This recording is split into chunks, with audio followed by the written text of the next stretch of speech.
pourquoi l'Afrique n'arrive pas aujourd'hui à s'unir face à l'envahisseur? Il y a tellement de raisons. Là encore, vous m'imposez une dissertation de géopolitique. Lys, ne me torturez pas avec vos questions trop intelligentes. L'Afrique est bloquée par des facteurs externes et des facteurs internes. Prenons les externes.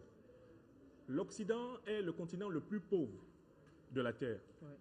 Voilà pourquoi sa classe politique a décidé de déstabiliser tous les autres continents pour continuer à s'approvisionner en matières premières.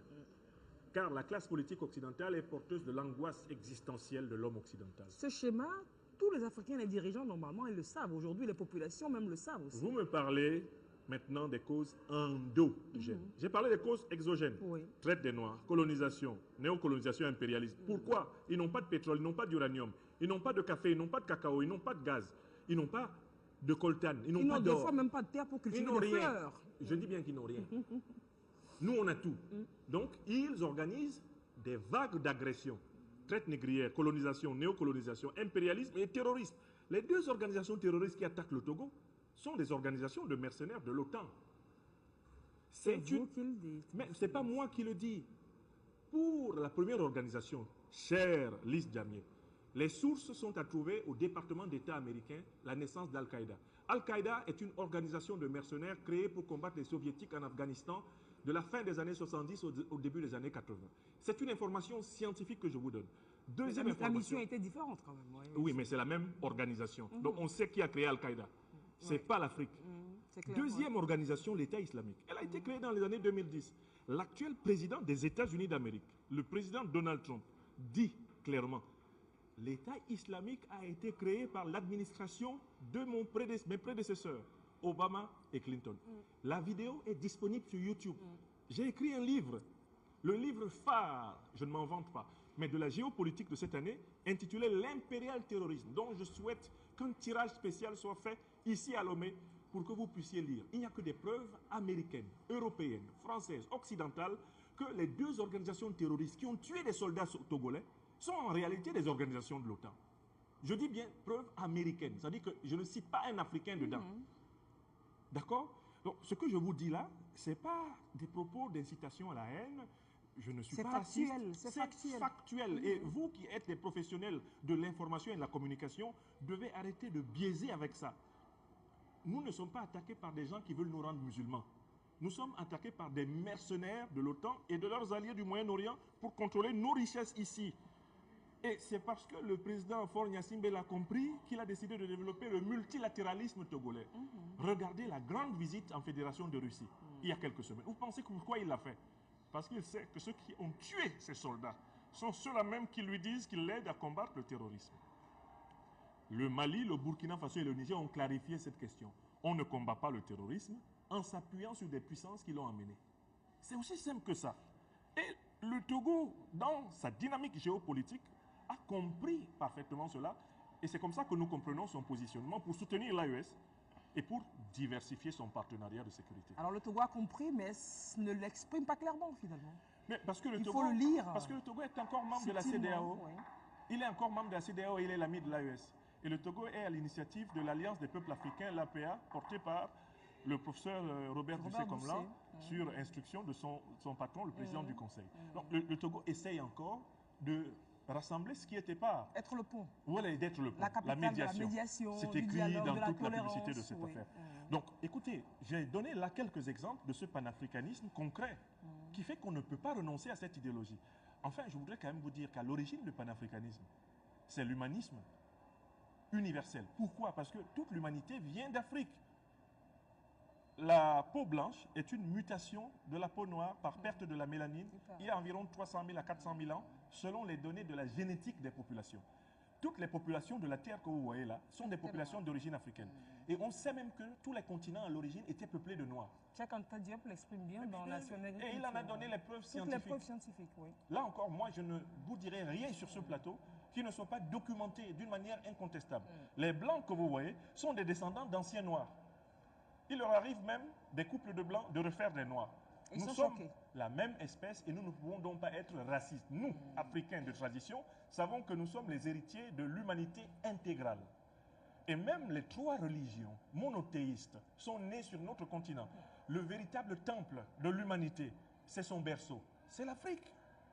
Est-ce qu'on peut revenir aux facteurs qui font que l'Afrique est consciente aujourd'hui de tous ces défis que vous égrenez, mais on n'arrive pas à se mettre ensemble contre l'envahisseur? Je vais maintenant insister là-dessus. On a un petit problème. C'est qu'une bonne partie de notre classe politique, notre leadership politique, est obnubilé par la question de la conservation du pouvoir. Dès lors que votre problème, ce n'est pas simplement le service de votre peuple, mais que vous souhaitez être président jusqu'à votre mort, votre engagement politique est modifié. Et votre comportement avec votre population est modifié. Il nous faut un leadership de service, alors que nous avons un leadership de commandement. Pour commander aux hommes, il faut leur montrer de l'amour. J'ai élaboré une théorie que j'ai exposée à l'université de Lomé. Vous avez rencontré les jeunes à l'université. Quelle image vous avez de la jeunesse togolaise juste Elle est vitale, elle est pimpante, elle est rebondissante, elle est rejaillissante. Que dis-je? Elle est pulsionnante, la jeunesse togolaise. Et elle est imprévisible. Parce que je peux vous dire que ceux qui ont pris le micro ne nous ont pas caressés. Ouais. On a eu droit à des remarques d'abord sur notre génération, là, les cinquantenaires qui continuent à prendre la parole tout seuls. Il n'y avait pas de jeunes sur le plateau. On a eu droit à des critiques sur un panafricanisme qui ne s'applique pas à tout le monde de la même façon. Voilà, Mali, Burkina, Niger, tout le monde les adore. Mais le peuple togolais qui a des revendications, les panafricanistes, eh bien, ne veulent pas les épouser. Ils y sont allés franco de port. On n'a pas eu de cadeau. Et ce n'était pas filtré, c'était sans filtre. Nous avons quand même répondu. Il y avait deux ministres. Le ministre des Affaires étrangères du Mali, le ministre des Affaires étrangères et du Niger, donc leurs excellences Abdoulaye Diop et Bakary Yahou Sangaré, qui étaient là et qui ont contribué à répondre. Et il y avait des autorités togolaises qui étaient là. C'était vraiment un face-à-face avec la jeunesse qui était très intéressée. Mais je leur ai dit, il y a 5 lieux où dans n'importe quel pays on vérifie quel est le peuple humain, quel est l'État humain, quelle est la nation humaine. 5. On peut faire une enquête sur tous les pays africains pour savoir lequel est humain, en visitant seulement 5 lieux. Le premier, c'est la famille. Dans la famille, nous recevons les premiers enseignements de vie. Est-ce que dans les familles que nous avons sur le continent africain aujourd'hui, on nous apprend que l'enfant doit respecter, l'enfant doit être propre, l'enfant doit parler d'une manière correcte, l'enfant doit être véridique, il doit être juste. Est-ce que ça s'enseigne? Il faut vérifier. On doit mener une enquête sur l'état de la famille. Au moment où on nous fait assaut pour nous imposer la famille homosexuelle comme étant comparable à la famille hétérosexuelle naturelle. Il nous faut vérifier quel est l'état de nos familles. Qu'est-ce qu'on pense d'être mère, d'être père ou d'être enfant? Deuxième lieu, la prison. Les Diamiens, nous devons vérifier pays par pays si ceux qui sont en prison doivent être en prison. Aucun pays humain ne peut maintenir en prison des gens qui n'ont pas violé de manière incontestable les lois de la République. Or, dans tous nos pays, il y a des réservoirs de prisonniers politiques. C'est vrai dans mon pays natal, le Cameroun, hein, et c'est vrai dans la quasi-totalité des pays africains. Troisième lieu, il faut vérifier si nous sommes un pays humain. L'école. Est-ce que nous mettons tous les moyens de nos sociétés pour former les jeunes afin qu'ils aient du travail? Le ministre Kako Nubupo, professeur d'économie et ami personnel, disait aujourd'hui ici au Congrès qu'il y a 600 millions de jeunes qui vont demander du travail dans les 5 prochaines années dans toute l'Afrique.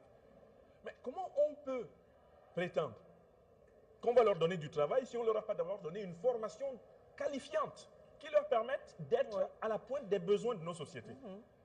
Quatrième lieu où on vérifie si nous sommes humains, ma chère sœur, c'est le tribunal. Qu'est-ce qui se passe au tribunal? Est-ce que nos juges sont corrompus? Est-ce que nos juges disent la justice? Parce que la justice est la vertu qui équilibre la société. Dans la tradition négro-africaine, le mot justice s'appelait Maat, dans notre langue la plus ancienne, il y a 3000-4000 ans, que les Grecs ont inventé en Thémis. Et ils ont récupéré d'ailleurs tout le symbolisme de cette déesse, qui est l'une des manifestations des qualités de l'être divin. Aucune société ne peut être une société humaine si ses juges sont corrompus, s'ils tranchent en faveur des puissants, des violents, en faveur de ceux qui sont plus riches. Et enfin, cinquième lieu, faisons une enquête partout en Afrique. Certains veulent que l'enquête se fasse seulement au Togo. Elle doit se faire partout. Le cinquième lieu que je voudrais citer, c'est l'hôpital. Est-ce que ceux qui sont malades et qui n'ont pas les moyens de se soigner sont soignés? Une société qui ne soigne pas les plus vulnérables des malades n'est pas humaine.